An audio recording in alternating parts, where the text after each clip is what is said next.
అందరికీ అందుబాటు బడ్జెట్లో premium plots vision infra developers. వివరాలకు కాల్ చేయండి.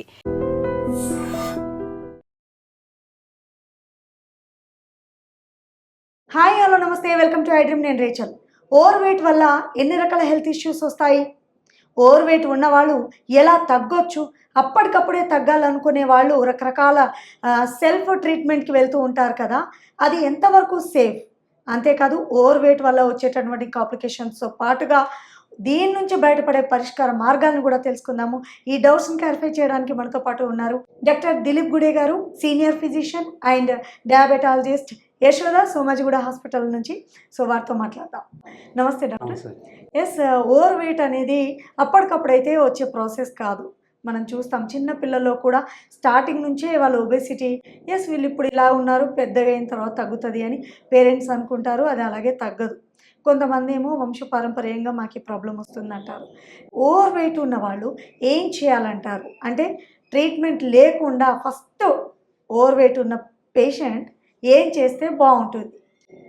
సో వెయిట్ ఎక్కువ ఉన్నప్పుడు దే షుడ్ అండర్స్టాండ్ వాళ్ళకి ఈ డయాబెటీస్ స్పెక్ట్రంలో ఒకవైపు లెఫ్ట్ సైడ్ నాన్ డయాబెటిక్ ఉంటాయి, అంటే షుగర్ లేని వాళ్ళు ఉన్నారు. రైట్ సైడ్ ఫుల్లీ డయాబెటిక్ వాళ్ళు ఉన్నారు. మధ్యలో ప్రీ డయాబెటిక్ వాళ్ళు ఉన్నారు. సో చాలామందికి తెలీదు, ఇంకా డయాబెటీస్ రాలేదులే అనుకుంటూ ఉంటారు. ఫాస్టింగ్ చూసుకుంటే 104, 110 ఉంటుంది, దాన్ని ఇగ్నోర్ చేస్తారు. బట్ యాక్చువల్గా చూస్తే నిజానికి వాళ్ళకి 6.2నో 6.0నో హెచ్బిఏవన్సీ ఉంటుంది. సో మీరు వెయిట్ ఎక్కువ ఉన్నారు, అసలు ముందు వెయిట్ ఎక్కువ ఉన్నారన్న విషయం ఎలా తెలుస్తుంది మనకి? మీ హైట్కి మీరు ఎంత వెయిట్ ఉండాలి అనేది చెప్పేది ఒక చిన్న క్యాలిక్యులేషన్ ఉంది, BMI, body mass index, right? Weight in kgs by height in meters squared. ఇది చాలా ఈజీగా మనం ఇంటర్నెట్లో కూడా మన వెయిట్ కేజీస్లో మీటర్స్లో హైట్ ఎంటర్ చేయగానే మనకు వచ్చేస్తుంది. ఎంత ఉండాలి బిఎంఐ? 18 నుంచి 22.9. కట్ ఆఫ్ ఈస్ 22.9 ఇండియన్స్కి, right? Of course western white population 25 వరకు కూడా ఉంది. బట్ మనకి 22.9 దాటితే 23 వచ్చింది, 24 ఉంది. వీళ్ళలో ఇంక్రీజ్డ్ షుగర్ రిస్క్ ఉంటుందని ప్రూవ్ అయింది. Okay, regardless of age. In fact 25-year-old but weight చూస్తే 100 kgs ఉన్నారు, వాళ్ళకి ఖచ్చితంగా హెచ్బిఏవన్సీ 6.5 6.3 ఉంటుంది. 6.5 రాని వాళ్ళు ఇంకా డయాబెటీస్ రాలేదులే, పర్వాలేదులే అన్నట్టుగా ఒక లేజీ ఫీలింగ్తో ఉంటుంటారు.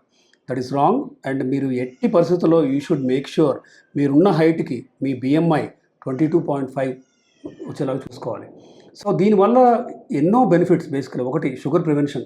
డయాబెటీస్ వచ్చే ఛాన్స్ని, వచ్చే టైంని మీరు జెనెటిక్గా, ఫర్ ఎగ్జాంపుల్ ఇద్దరు పేరెంట్స్కి డయాబెటీస్ ఉందనుకోండి, మీరు జెనెటిక్గా 40 years ఏజ్కి డయాబెటీస్ రావాలని జీన్స్ హ్యావ్ టోల్డ్ యూ, అంటే ప్రిడిస్పోజ్ అయి ఉన్నారు. కానీ 40 కాదు, మీరు 28కి డయాబెటిక్ అవుతున్నారు, రైట్? నా మంచి మీ బిఎంఐని తగ్గించుకుంటూ, ఎక్స్ట్రా ఫ్యాట్ తగ్గించుకుంటూ కనుక ఉంటే మీరు మీ షుగర్ వచ్చే ఏజ్ని యూ కెన్ పోస్ట్పోన్ ఇట్. అంటే ఓవర్ వెయిట్ ఉన్న ప్రతి ఒక్కరిలో షుగర్ ప్రాబ్లం వస్తుందంటారా? ప్రతి ఒక్కళ్ళలో కాదు, కానీ మెజారిటీలో 70% మందిలో just wait related diabetes risk అయితే ఖచ్చితంగా ఉంది. సో ఒకటి బీపీ, అంటే షుగర్ కాకుండా next problem is BP. So again BP కూడా ఎప్పుడో 40-50లో వచ్చే బీపీ వీళ్ళకి ఎర్లీ ఏజ్లో రావడం.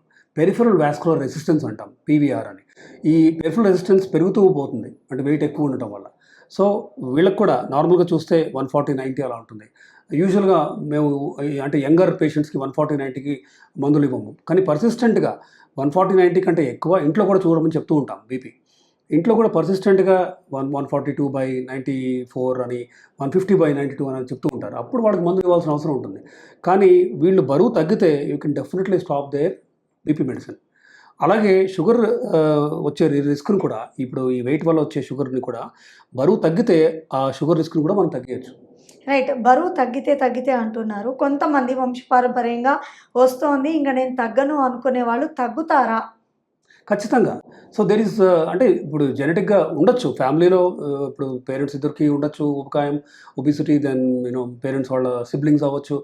ఫ్యామిలీలో ఒబిసిటీ రన్ అయినా కూడా దే షుడ్ స్టిల్ స్ట్రైవ్. ఈ నేను చెప్పిన బిఎంఐ గోల్ 23 దగ్గరికి రావాల్సిందే. సపోజ్ 29-30 ఉన్నారు, మేము తగ్గలేము ఇంకా అని వదిలేయటం మంచిది కాదు. ఎందుకంటే కేవలం ఓవర్ వెయిట్ ఆర్ ఒబిసిటీ వల్ల వచ్చే ప్రాబ్లమ్స్ ఒక 205 కనిపెట్టారు. 205 problems are there only just because of being over weight, right? That includes sugar, BP, నేను చెప్పింది 2, అలా 200 ప్రాబ్లమ్స్ ఉన్నాయి. సో మోకాళ్ళు నొప్పులు అవ్వచ్చు, బరువు. ఇమాజిన్ ఒక 70 ఉండాల్సిన పర్సన్ 100 kgs ఉన్నారు, he's carrying 30 kgs of weight on his body. అదంతా పడేది దేని మీద? తన మోకాళ్ళ మీదే కదా, వెన్నెముక మీదే కదా. మెట్లు ఎక్కుతారు ఫర్ ఎగ్జాంపుల్ కొంచెం ఫాస్ట్గా, పోనీ మెట్లు దిగుతున్నారు.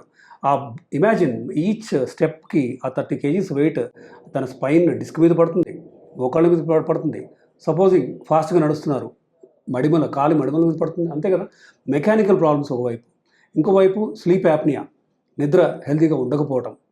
Okay, so there is no limit. Uric acid పెరగటం, లివర్లో ఫ్యాట్ బాగా ఎక్కువ ఉండటం, ఫ్యాటీ లివర్ డిసీజ్ అంటూ ఉంటాం.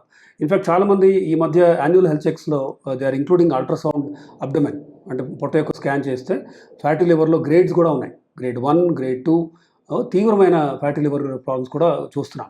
ఏముందిరా ఇది అందరికీ వచ్చేదే కదా అనే ఒక రకమైన people are not taking it seriously. కానీ ఇవాళ fatty liver can lead to irreversible problems ఫ్యూచర్లో.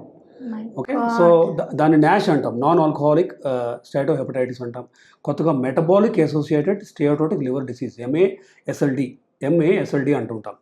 సో ఎందుకు అంటే ఫ్యాట్ని అంతగా సీరియస్గా తీసుకోరు చాలామంది బేసిక్గా. అంటే తీసుకోకపోతే వచ్చే ప్రాబ్లమ్స్లో లైక్ I said 200 ఉన్నాయి ప్రాబ్లమ్స్. నా MASLDలో SGPT, SGOT అని లివర్ ఫంక్షన్ని గుర్తించే కొన్ని టెస్టులు ఉంటాయి. LFT టెస్ట్లో మీరు చూస్తే బిలిరుబిన్ ఉంటుంది, SGPT, SGOT, PTNR ఇట్లా ఉంటాయి, ఆల్కఫాస్, GGT అని. సో SGPT, SGOT పెరగటం మొదలైంది అంటే మన బాడీ మనకి ఒక రెడ్ ఫ్లాగ్ యాంటీనా ఇస్తున్నట్టు మనం గుర్తుపట్టాలి. అంటే body cannot scream to you louder than this, మనం వినాలి బేసికలీ. సో ఒక హద్దు వరకు బాడీ భరిస్తుంది.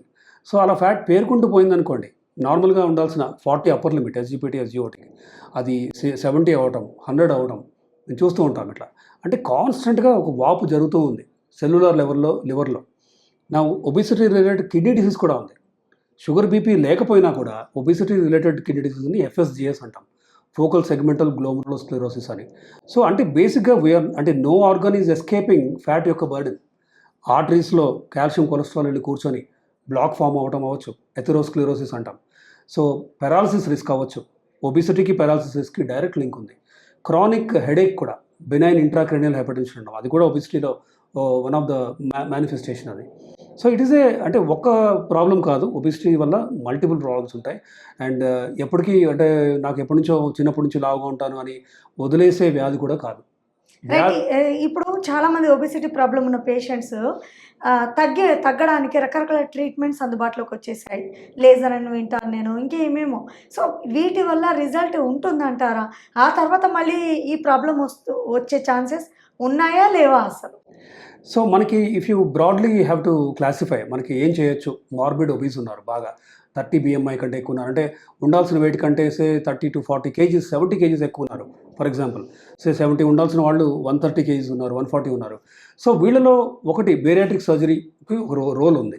బేరియాట్రిక్ సర్జరీ అంటే మనం ఏం చేస్తాం, బేసికలీ స్టమక్ యొక్క వాల్యూమ్ తగ్గిస్తున్నాం, రైట్? వీళ్ళకి అవసరం అవుతుంది ఈ సర్జరీ. అందరిలో కాదు, 35 BMI దాటి ఉన్నవాళ్ళు, ఓకే, ఆర్ 40 కంటే ఎక్కువ ఉన్నవాళ్ళు, 35 కంటే ఎక్కువ ఉండి షుగర్ బీపీ లాంటివి ఉన్నవాళ్ళు, వీళ్ళలో ఖచ్చితంగా బేరియాట్రిక్ సర్జరీకి ఒక రోల్ అయితే ఉంది. నా బేరియాట్రిక్ సర్జరీలో ఏం చేస్తాం మనం, స్టమక్ యొక్క వాల్యూమ్ అంటే ఇంతలా ఉన్న స్టమక్ తినగానే మనం అకామిడేట్ చేసుకోవడానికి స్టమక్ ఇలా ఉంటుంది, బట్ అది ట్యూబ్ లాగా తయారు చేస్తారు ఈ సర్జరీలో. అంటే ఎక్స్ట్రా స్టమక్ ఐదర్ స్టైపుల్స్ అవ్వచ్చు, లాప్రోస్కోపిక్ బ్యాండింగ్ అవ్వచ్చు, ట్యూబ్ లాగా తయారవుతుంది. ఇంటెస్టైన్ యొక్క వాల్యూమ్ కూడా మనం తగ్గించిపోతున్నాం స్మాల్ ఇంటెస్టైన్లో. సో ఇలా ROO-NY అండ్ స్లీవ్ గ్యాస్ట్రెక్టమీ ఈ రెండు కనుక చేస్తే ఖచ్చితంగా 140 ఉన్న వాళ్ళు వితిన్ 2 years 75-80కి వస్తారు, రైట్? సో బరువు తగ్గటంకి ఒకటి సర్జరీ, కానీ మెడికల్ ఆప్షన్స్ ఉన్నాయి. మందుల ద్వారా తగ్గటం అనేది గత 8 ఏళ్లలో 5-6 ఏళ్లలో వచ్చిన గైడ్ లైన్స్. క్విక్గా సన్నగైపోవాలి అని పెళ్ళికి ముందు కొంతమంది యంగ్స్టర్స్ని తీసుకున్నట్లయితే అప్పటికప్పుడు ఎక్సర్సైజ్ చేస్తారు, తగ్గుతారు, మళ్ళీ ఆ తర్వాత విపరీతమైన ఓవర్ వెయిట్ అనేది చూస్తూ ఉంటాము.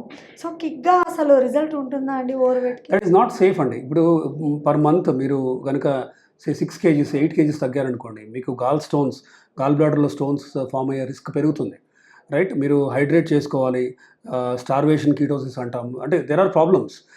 అంటే ఒక నిర్దిష్ట పర్ మంత్ 4 kgs తగ్గుతున్నారు, ఓకే, అది కూడా హెల్తీగా. మీ డాక్టర్ ఆర్ మీ డైటీషియన్ అవ్వచ్చు, మీరు ఎక్సర్సైజ్ చేస్తున్నారు, కార్బ్స్ అండ్ ఫ్యాట్ బాగా తగ్గించి, ప్రోటీన్ అండ్ ఫైబర్ బాగా పెంచి, fruits, anti oxidant rich, then veggies, fresh vegetables అవి తీసుకుంటున్నారు.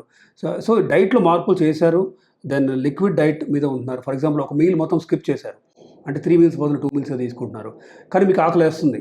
సో అలాంటి వాళ్ళకి దేర్ ఈజ్ FDA, యుఎస్లో ఉన్న FDA రికమెండెడ్ మందు ఒకటి ఉంది. ఇన్ఫ్యాక్ట్ 2 మందులు ఉన్నాయి, సెమాగ్లూటైడ్, టిర్జపటైడ్. ఈ 2 ఇండియాలో కూడా అప్రూవ్డ్ ఇన్ ఒబిసిటీ. అంటే షుగర్ లేకపోయినా కూడా ఈ మందులు ఒబీస్ పేషెంట్స్లో ఇవ్వచ్చు అని క్లియర్ కట్ ఇండికేషన్ ఉంది. DCGI అప్రూవల్ కూడా ఉంది వీటికి. ఎవరికి ఇస్తాం? 27 దాటి అంటే షుగర్ బీపీ ఉండి 27 కంటే ఎక్కువ BMI ఉన్న వాళ్ళకి ఈ టిర్జపటైడ్ అవ్వచ్చు, సెమాగ్లూటైడ్ కానీ ఈ మందులు ఇవ్వచ్చు. 30 దాటి ఉన్న వాళ్ళకి షుగర్ బీపీ లేకపోయినా కూడా ఇవి ఇవ్వచ్చు. ఇవి అందరూ తీసుకోవచ్చా అంటే లేదు. అంటే we have to do some basic workup, అంటే బ్లడ్ టెస్ట్లు అవి చేసి ఎవరు క్వాలిఫై అవుతారు వాళ్ళలో ఇవ్వచ్చు. సపోజ్ 25 ఉంది, కానీ మీరు చెప్పినట్టు పెళ్ళి ఏదో ఉంది, కానీ సడన్గా స్లిమ్ అవ్వాలి, బాగా కనపడాలి నేను అని ట్రై చేస్తూ ఉంటారు. That is not recommended. ఈ మందులు అందరికీ కాదు. There is very clear cut guideline. And ఈ మందులు డాక్టర్ పర్యవేక్షణలో, సూపర్విజన్లోనే తీసుకోవాలి. ఎందుకంటే కొన్ని కాంప్లికేషన్స్ రావచ్చు మందులు వాడుతున్నప్పుడు. అవి only doctor can understand and explain to you. మీరు ఏమి ఎక్స్పెక్ట్ చేయొచ్చు ఈ మందులు స్టార్ట్ చేస్తే? మీకు నాజియా, వామిటింగ్ అవి ఉండొచ్చు, మోషన్స్ రావచ్చు, స్టమక్ అప్సెట్ రావచ్చు, తీవ్రమైన ఎసిడిటీ ఉండొచ్చు. సో ఇవన్నీ ఏంటంటే ఇవి వస్తే ఏం చేయాలి కూడా doctor has to explain and counsel to you. మీరే ఈ మధ్య ఫార్మసీ షాపుల్లోకి వెళ్ళి patients are directly buying without including doctor. So దీనివల్ల ఏంటంటే we have seen many. In fact 10 మందిలో ఒక 7-8 మంది they coming to landing up in our ER, ఎమర్జెన్సీకి వస్తున్నారు డిహైడ్రేట్ అయిపోయి రకరకాల ప్రాబ్లమ్స్తో. సో పర్యవేక్షణలో వాడితే ఈ మందులు సేఫే, కానీ ఈ మందులు అందరికీ కాదు. రైట్. సో తెలుసుకున్నారు కదండి, ఓవర్ వెయిట్ ఉన్న వాళ్ళు సొంత ట్రీట్మెంట్ కాకుండా ఖచ్చితంగా మీ ప్రాబ్లం ఉన్నప్పుడు డాక్టర్ని సంప్రదిస్తే సరైన చికిత్సా విధానాలతో మీరు హెల్దీగా ఓవర్ వెయిట్ నుంచి బయటపడవచ్చు. మీకేమనిపించింది కింద కామెంట్ రూపంలో తెలియపరచండి. మరో హెల్త్ టాపిక్తో మళ్ళీ మీ ముందుంటాను. నమస్తే. And for more videos, Please subscribe to iDream. Please subscribe to iDream. Please subscribe iDream. And please subscribe to iDream. For more videos, subscribe to iDream. please like, share and subscribe to the channel. Congratulations, iDream. Subscribe to iDream. Subscribe to iDream. So subscribe to iDream Media. iDream ki iDream team andarki huge congratulations. Please subscribe iDream Media. Please subscribe to iDream. Subscribe iDream. Please subscribe to iDream. iDream అంటే నా కళల ఛానల్ను subscribe చేసుకున్నారు, నోరు తిరుగుతలేదు. మీరైతే గంట గుర్తు కొట్టండి. For more such videos, please subscribe to iDream. Subscribe to iDream. Please subscribe to iDream. Please subscribe iDream Media. Please do subscribe to iDream. Please subscribe to iDream Media. For best entertainment and information, please subscribe iDream. And don't forget to subscribe to iDream.